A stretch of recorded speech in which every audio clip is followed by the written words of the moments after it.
जय माता दी। आज हम नवरात्रि का 5वां दिन में पहुंच गए हैं। आज हम दुर्गा सप्तशती पाठ का 9 और 10 अध्याय पढ़ेंगे। 9वां अध्याय निशुम्भ वध। ध्यान। मैं अर्धनारीश्वर के श्री विग्रह की निरंतर शरण लेती हूँ।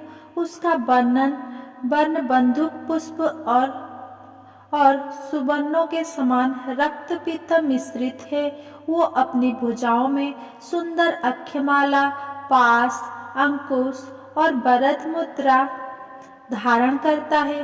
अर्धचंद्र उसका आभूषण है तथा वह तीनों नेत्रों से सुशोभित है। राजा ने कहा, भगवान, आपने रक्त बीज के वध से संबंध रखने वाला देवी चरित्र का यह अद्भुत महात्म्य मुझे बतलाया। अब रक्त बीज के मारे जाने पर अत्यंत क्रोध में भरे हुए शुंभ और निशुम्भ ने जो कर्म किया उसे मैं सुनना चाहता हूँ। ऋषि कहते हैं, राजन, युद्ध में रक्त बीज तथा अन्य दैत्यों के मारे जाने पर शुंभ और निशुम्भ के क्रोध की सीमा न रही। अपनी विशाल सेना इस प्रकार मारी जाती देख निशुम्भ अमरस में भरकर देवी की ओर दौड़ा। उसके साथ असुरों की प्रधान सेना थी। उसके आगे पीछे तथा पार्श्व भाग में बड़े बड़े असुरों थे जो क्रोध से ओठ चबाते हुए देवी को मार डालने के लिए आए। महापराक्रमी शुंभ भी अपनी सेना के साथ मातृगणों के गानों से युद्ध करके क्रोधवश चंडिका को मारने के लिए आ पहुंचा। तब देवी के साथ शुंभ और निशुम्भ का घोर संग्राम छिड़ गया। वे दोनों दैत्य मेघों की भांति बाणों की भयंकर वृष्टि कर रहे थे। उन दोनों के चलाए हुए बाणों को चंडिका ने अपने बाणों के समूह से तुरंत काट डाला और शस्त्र समूहों की वर्षा करके उन दोनों दैत्यपतियों के अंगों में भी चोट पहुंचाई। निशुम्भ ने तीखी तलवार और चमकती हुई ढाल लेकर देवी के श्रेष्ठ वाहन सिंह के मस्तक पर प्रहार किया। अपने वाहन को चोट पहुंचने पर देवी ने क्रूरुप्र नामक बाण से निशुम्भ की श्रेष्ठ तलवार तुरंत ही काट डाली और उसकी ढालों को भी, जिसमें 8 चांद जड़े थे, खंड खंड कर दिया। ढाल और तलवार के कट जाने पर उस असुर ने शक्ति चलाई, किंतु सामने आने पर देवी ने चक्र से उसके भी 2 टुकड़े कर दिए। अब तो निशुम्भ क्रोध से जल उठा और उस दानव ने देवी को मारने के लिए शूल उठाया, किंतु देवी ने समीप आने पर उसे भी मुक्के से मारकर चूर्ण कर दिया। तब उसने गदा घुमाकर चंडी के ऊपर चलाई, परंतु वो भी देवी के त्रिशूल से कटकर भस्म हो गई। तदनंतर दैत्यराज निशुम्भ को फरसा हाथ में लेकर आते देख देवी ने बाण समूह से घायल कर धरती पर सुला दिया। उस भयंकर पराक्रमी भाई निशुम्भ के धराशायी हो जाने पर शुंभ को बड़ा क्रोध हुआ और अंबिका का वध करने के लिए वह आगे बढ़ा। रथ पर बैठे बैठे ही उत्तम आयुधों से सुशोभित अपनी बड़ी बड़ी 8 अनुपम भुजाओं से समूचे आकाश को ढककर वो अद्भुत शोभा पाने लगा। उसे आते देख देवी ने शंख बजाया और धनुष की प्रत्यंगा का भी अत्यंत समस्त दैत्यों शब्दों से जो दुस्सह शब्द किया, साथ ही अपने घंटा के शब्दों से जो समस्त दैत्य सैन्यों का तेज नष्ट करने वाला था, संपूर्ण दिशाओं को व्याप्त कर दिया। तदनंतर सिंह ने भी अपने दहाड़ने से दहाड़ से, जिसे सुनकर बड़े बड़े गजराजों का महान मद दूर हो जाता था, आकाश, पृथ्वी और 10 दिशाओं को गुंजा दिया। फिर काली ने आकाश में उछलकर अपने दोनों हाथों से पृथ्वी पर आघात किया। उससे ऐसा भयंकर शब्द हुआ जिससे पहले की सभी शब्द शांत हो गए। तत्पश्चात शिवदूती ने दैत्यों के लिए अमंगलजनक अट्टहास किया। इन शब्दों को सुनकर समस्त असुर थर्रा उठे, किंतु शुंभ को बड़ा क्रोध हुआ। उस समय देवी ने जब शुंभ को लक्ष्य करके कहा, अरे दुरात्मान, खड़ा रहो। तभी आकाश में खड़े हुए देवता बोल उठे, जय हो, जय हो। शुंभ ने वहां आकर ज्वालाओं से युक्त अत्यंत भयानक शक्ति चलाई अग्निमय पर्वत के समान आती हुई उस शक्ति को देवी ने बड़े भारी मुक्के से दूर हटा दिया। उस समय शुंभ के सिंहनाद से तीनों लोग गूंज उठे। राजन, उसकी प्रतिध्वनि से वज्रपात के समान भयानक शब्द हुआ, जिसने अन्य सब शब्दों को जीत लिया। शुंभ के चलाए हुए बाणों की देवी ने और देवी के चलाए हुए बाणों के शुंभ ने अपने भयंकर बाणों द्वारा सैकड़ों और हजारों टुकड़े कर दिए। तब क्रोध में भरी हुई चंडिका ने शुंभ को शूल से मारा। उसके आघात से मूर्छित हो वो पृथ्वी पर गिर पड़ा। इनमें से ही निशुंभ को चेतना हुई और उनसे धनुष हाथ से लेकर बाणों द्वारा देवी काली तथा सिंहों को घायल कर डाला। फिर उस दैत्य राजन ने 10,000 बाहें बनाकर चक्रों के प्रहार से चंडिका को आच्छादित कर दिया। तब दुर्गम पीड़ा का नाश करने वाला भगवती दुर्गा ने कुपित होकर अपने बाणों से उन चक्रों तथा बाणों को काट गिराया। यह देख निशुंभ दैत्य सेना के साथ चंडिका का वध करने के लिए हाथों में गदा ले बड़े वेग से दौड़ा। उनके आते ही चंडी ने तीखी धार वाली तलवार से उसकी गदा को शीघ्र ही काट डाला।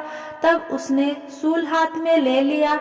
देवताओं को पीड़ा देने वाले निशुंभ को शूल हाथ में लिए आते देख चंडिका ने वेग से चलाए हुए अपने शूल से उसकी छाती छेद डाली। शूल से विदीर्ण हो जाने पर उसकी छाती से एक दूसरा महाबली एवं महापराक्रमी पुरुष खड़ी रह कहता हुआ निकला। उस निकलते हुए पुरुष की बात सुनकर देवी ठठाकर हंस पड़ी और खड्ग से उन्होंने उसका मस्तक काट डाला। फिर तो वह पृथ्वी पर गिर पड़ा। तदनंतर सिंह अपनी दहाड़ से असुरों की गर्दन कुचल कर खाने लगा। ये बड़ा भयंकर दृश्य था। उधर काली तथा शिवदूती ने भी अन्य दैत्यों का भक्षण आरंभ किया। कौमारी की शक्ति से विदीर्ण होकर कितने ही महादैत्य नष्ट हो गए। ब्राह्मणी का मंत्रपुत जल से निस्तेज होकर कितने ही भाग खड़े हुए। कितने ही दैत्य महेश्वरी के त्रिशूल से छिन्न भिन्न हो धराशायी हो गए। बाराही की थुथुने के आघात से कितनों का पृथ्वी पर कचूमर निकल गया। वैष्णवी ने भी अपने चक्र से दानवों के टुकड़े टुकड़े कर डाली। ऐन्द्री के हाथी से छूटे हुए वज्र से भी कितने ही प्राणों से हाथ धो बैठे। कुछ असुर नष्ट हो गए, कुछ उस महायुद्ध से भागे गए तथा कितने ही काली शिवदूती तथा सिंह के ग्रास बन गए। इस प्रकार श्री मार्कंडेय पुराण सार्वणिक मंतत्वरी का कथा के अंतर्गत देवी महात्माओं के निशुंभ वध नामक 9वां अध्याय पूरा हुआ।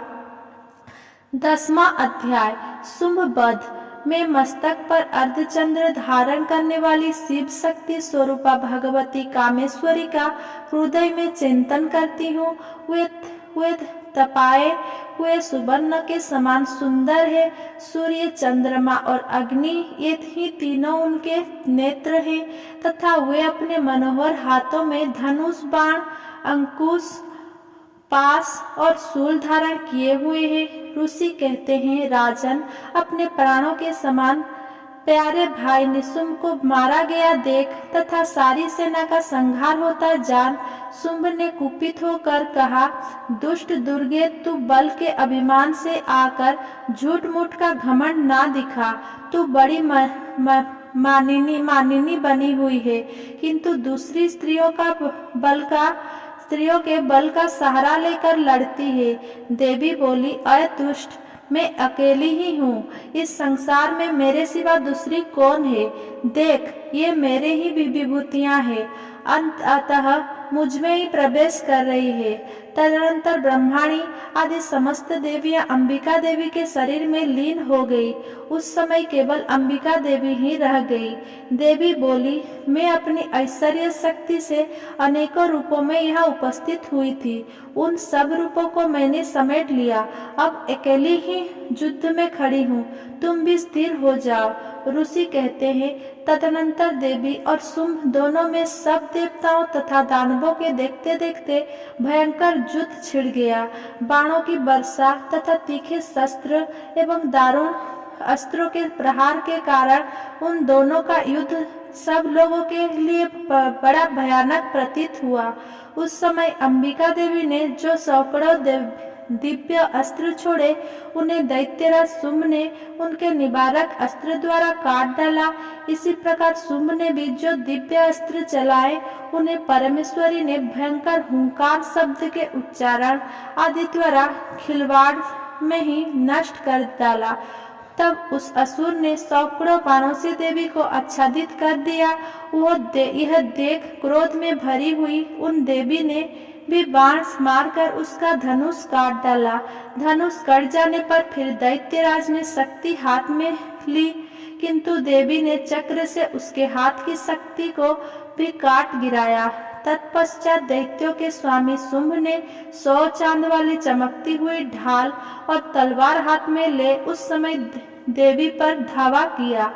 उसके आते ही चंडिका ने अपने धनुष से छोड़े हुए तीखे बाणों द्वारा उसकी सूर्य किरणों के समान उज्जवल ढाल और तलवार को तुरंत काट दिया। फिर उस दैत्य के घोड़े और सारथी मारे गए। धनुष तो पहले ही कट चुका था। अब उसने अंबिका को मारने के लिए उद्यत हो भयंकर मुदगर हाथ में लिया। उसे आते देख देवी ने अपने तीक्ष्ण बाणों से उसका मुदगर भी काट डाला। तिस पर भी वह असुर मुक्का तान कर बड़े बेग से देवी की ओर झपटा। उस दैत्यराज ने देवी की छाती में मुक्का मारा। तब उन देवी ने भी उसकी छाती में एक चाटा जोड़ दिया। देवी का थप्पड़ खाकर दैत्यराज शुंभ पृथ्वी पर गिर पड़ा, किंतु पुनः सहसा पूर्ववत उठकर खड़ा हो गया। फिर वह उछला और देवी के ऊपर ले जाकर आकाश में खड़ा हो गया। तब चंडिका आकाश में भी बिना किसी आधार के ही शुंभ के साथ युद्ध करने लगी। उस समय दैत्य और चंडिका आकाश में एक दूसरे से लड़ने लगे। उनका वह युद्ध पहले सिद्ध और मुनियों को विस्मय में डालने वाला हुआ। फिर अंबिका ने शुंभ के साथ बहुत देर तक युद्ध करने के पश्चात उसे उठाकर घुमाया और पृथ्वी पर पटक दिया। पटके जाने पर पृथ्वी पर अनेकों आने के बाद वह दुष्टात्मा दैत्य पुनः चंडिका का वध करने के लिए उनकी ओर बड़े बेग से दौड़ा। तब समस्त दैत्यों के राजा शुंभ को अपनी ओर आते देख देवी ने त्रिशूल से उसकी छाती छेद कर उसे पृथ्वी पर गिरा दिया। देवी के शूल की धार से घायल होने पर उसके प्राण पखेरु उड़ गए और वह समुद्र, द्वीपों तथा पर्वत सहित समूची पृथ्वी को कंपाता हुआ भूमि पर गिर पड़ा। तदनंतर उस दुरात्मा के मारे जाने पर संपूर्ण जगत प्रसन्न एवं पूर्ण स्वस्थ हो गया तथा आकाश स्वच्छ दिखाई देने लगा। पहले जो उत्पात सूचक मेघ और उल्कापात होते थे, वे सब शांत हो गए तथा उस दैत्य के मारे जाने पर नदियां भी ठीक मार्ग से बहने लगी। उस समय शुंभ की मृत्यु के बाद संपूर्ण देवताओं का हृदय हर्ष से भर गया और गंधर्वगण मधुर गीत गाने लगे। दूसरे गंधर्व बाजे बजाने लगे और अप्सराएं नाचने लगी। पवित्र वायु बहने लगी। सूर्य की प्रभा उत्तम हो गई। अग्निशाला की बुझी हुई आग अपने आप प्रज्वलित हो उठी तथा संपूर्ण दिशाओं के भयंकर शब्द शांत हो गए। इस प्रकार श्री मार्कंडेय पुराण का सार्वणिक मंत्रत्वरिका कथा के अंतर्गत देवी महात्माओं के शुंभ वध नामक 10वां अध्याय पूरा हुआ। मैया जय श्यामा गौरी, तुमको निस दिन ध्यावत हरि ब्रह्मा शिवरी। ओम जय अम्बे गौरी। मांग सिंदूर विराजत टीको मृद मद को उजल से दो नयना चंद्र बदननी को। ओम जय अम्बे गौरी। कनक समान कलेवर रक्तांबर राजे। रक्त पुष्प गलमाला कंठन पर साजे। ओम जय अम्बे गौरी। के हरि वाहन राजत खड्ग खपर धारी। सुर नर मुनि जन सेवत तिनके दुख हारी। कानन कुंडल शोभित नासाग्रे मोती। कोटिक चंद्र दिवाकर राजत समज्योति। ओम जय अम्बे गौरी। शुंभ निशुंभ विदारे महिषासुर घाती। धूम्र विलोचन नयना निशिदिन मन माती। ओम जय अम्बे गौरी। चंद मुंड संघारे शोणित बीज हरे। मधु कैटभ दाउ मारे सुर भय ही न करे। ओम जय अम्बे गौरी। ब्रह्माणी रुद्राणी मैया तुम्ही कमला रानी। आगम निगम बखानी तुम शिव पटरानी। ओम जय अम्बे गौरी। 64 योगिनी मंगल गावत नृत्य करत भैरो। बाजत ताल मृदंगा और बाजत डमरू। ओम जय अम्बे गौरी। तुम ही जग की माता तुम ही हो भरता। भक्तन की दुख हरता सुख संपत्ति करता। ओम जय अम्बे गौरी। भुजाचार अति शोभित बर मुद्रा धारी। मन वांछित फल पावत सेवत नर नारी। ओम जय अम्बे गौरी। कंचन थाल विराजत अगर कपूर बाती। श्रीमाल के तुम राजत कोटि रतन ज्योति। ओम जय अम्बे गौरी। श्री अम्बे जी की आरती जो कोई नर गावे। कहत शिवानंद स्वामी सुख संपत्ति पावे। ओम जय अम्बे गौरी। जो अम्बे गौरी मैया जय श्यामा गौरी। तुमको निस दिन ध्यावत हरि ब्रह्मा शिव जी। ओम जय अम्बे गौरी। मैया जय श्यामा गौरी। मेरे साथ जुड़े रहने के लिए मेरे चैनल को सब्सक्राइब करें और मेरा वीडियो को लाइक कमेंट शेयर करें। जय माता दी।